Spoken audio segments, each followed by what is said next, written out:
Presiden Joko Widodo menerima kunjungan para Menteri Luar Negeri ASEAN dan negara mitra pada Jumat pagi 14 Juli 2023. Dalam sambutannya, Presiden Jokowi menyampaikan komitmen ASEAN memperkuat persatuan dan soliditas dalam menjaga perdamaian dan stabilitas di kawasan ASEAN. Para Menteri Luar Negeri ASEAN berada di Jakarta dalam rangka menghadiri pertemuan ke-56 Menteri Luar Negeri ASEAN. Mulia Bapak Ibu yang saya hormati, selamat pagi dan selamat datang di Jakarta, Indonesia, di headquarter of ASEAN. Tahun lalu, di tengah krisis dan rivalitas yang tajam atas dukungan negara-negara sahabat, G20 di bawah presidensi Indonesia dapat tetap bekerja, bahkan menghasilkan hal-hal yang bermanfaat bagi dunia.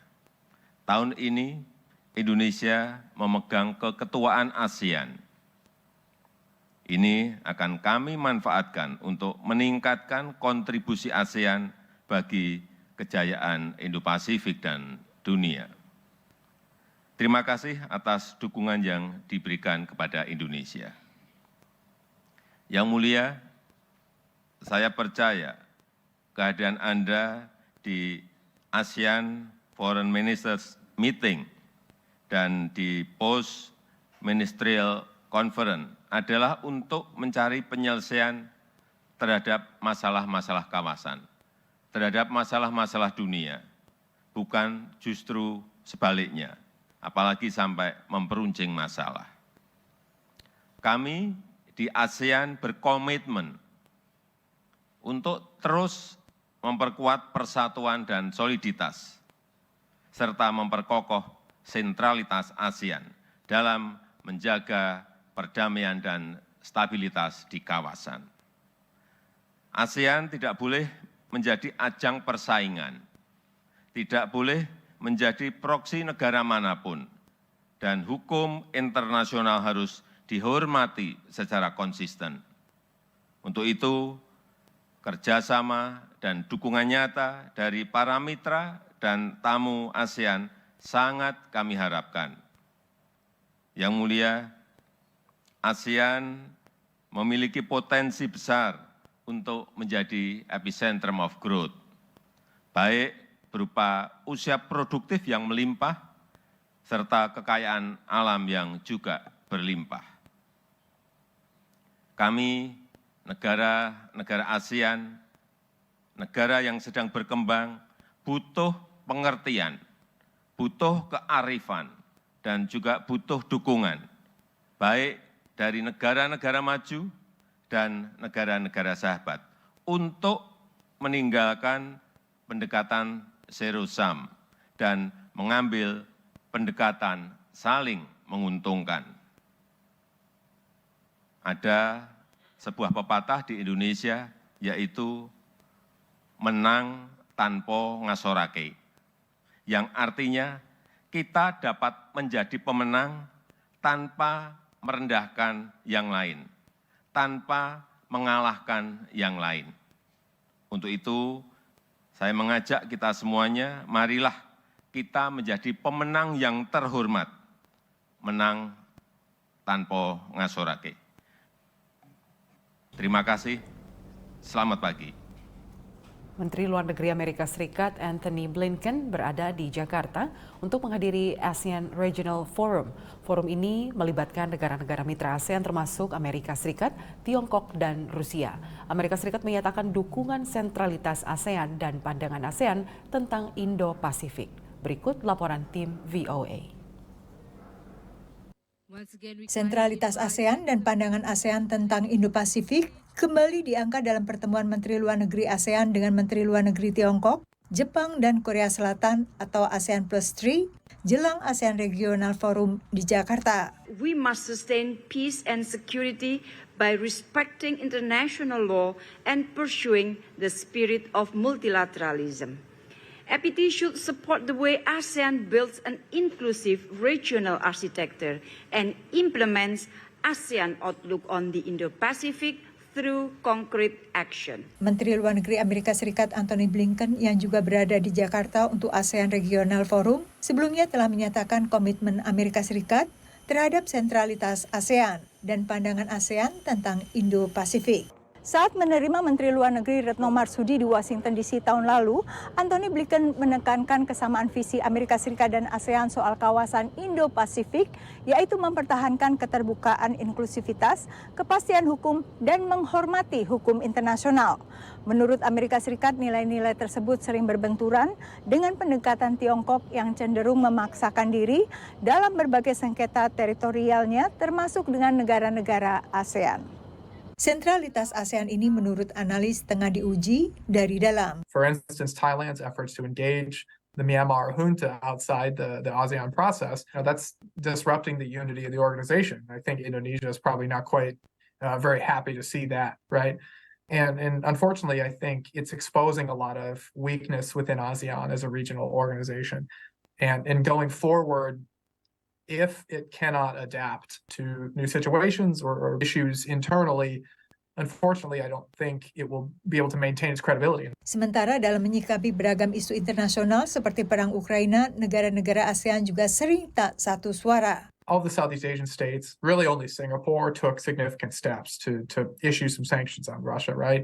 It's in the U.S. interest to keep that pressure up and keep signaling, we don't want to relax it all on this issue. Menurut analis, perbedaan internal ASEAN ini memaksa Amerika Serikat untuk lebih pragmatis. ASEAN seems quite divided, so it's difficult to say that ASEAN is leaning one way or the other. It's accepted and widely understood that Indonesia has a very independent path. It does not prefer to align closely with either the United States or China. They seem eager to chart their own way. I don't think the U.S. government has pressured Indonesia to side with the U.S., for example, on China's role in the Russia-Ukraine war, or even on Uyghurs. Di sela pertemuan dengan rekan-rekannya dari ASEAN, Menteri Luar Negeri Blinken juga bertemu Direktur Urusan Hubungan Luar Negeri Partai Komunis Tiongkok, Wang Yi. Pertemuan kedua dalam tak sampai sebulan. Amerika Serikat dan Tiongkok mengintensifkan pertemuan pejabat tinggi kedua negara di tengah upaya meredakan ketegangan. Dari Washington DC, Yuni Salim dan tim VOA.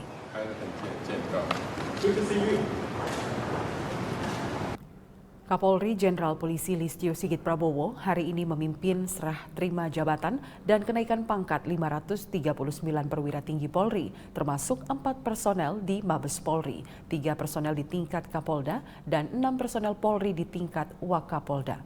Berikut keterangan selengkapnya yang disampaikan Karopenmas Divisi Humas Polri, Brigjen Pol Ahmad Ramadan.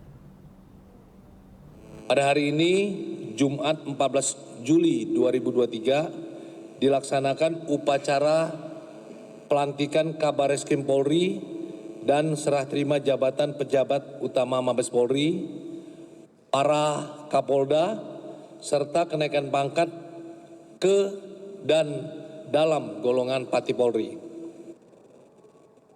Komjen Pol Wahyu Widada Empil akan menjabat sebagai Kabareskrim, serta Komjen Pol Dr. Andes Suntana MSI akan menjabat sebagai Kabaintelkam Polri. Adapun perwira tinggi lainnya yang akan menjabat jabatan baru yaitu Irjen Pol Dr. Andes RZ Pancaputra MSI menjabat sebagai Pati Lemdiklat Polri. Irjen Pol Agung Setia Imam Effendi SHSIK MSI menjabat sebagai Kapolda Sumatera Utara. Irjen Pol Dr. Andes Ferdianto Iskandar Biti Caca Mhum menjabat sebagai Asop Kapolri.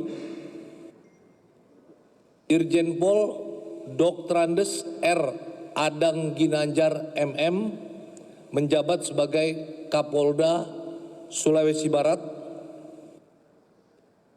Irjen Pol Dr. Andes Putu Jayan Danu Putra SH MSI menjabat sebagai Pati Baintelkam Polri. Irjen Pol Ida Bagus KD Putra Narendra SIK MSI menjabat sebagai Kapolda Bali. Adapun perwira yang naik pangkat yaitu dari pangkat Brigjen ke Irjen Pol. Yang pertama Irjen Pol Dr. Andes Utomo Heru Cahyono MSI. Irjen Pol Ida Bagus KD Putra Narendra SIK MSI. Kemudian dari pangkat Kombes Pol ke Brigjen Pol. Brigjen Pol Dr. Andes Jebul Jatmoko M.Hum. Brigjen Pol Yuyun Yudantara SIK MSI. Brigjen Pol Pranyoto SIK SH MH. Brigjen Pol Joko Hari Utomo SIK MSI. Brigjen Pol Irving Jaya SIK MH. Brigjen Pol Irman Sugema SIK SHMH. Brigjen Pol Dr. Hadi Utomo SHM-Hum. Brigjen Pol Auliansah Lubis SIK MH. Brigjen Pol Indarto SHS SOS SIK MSI. Presisi Petang akan segera kembali sesaat lagi.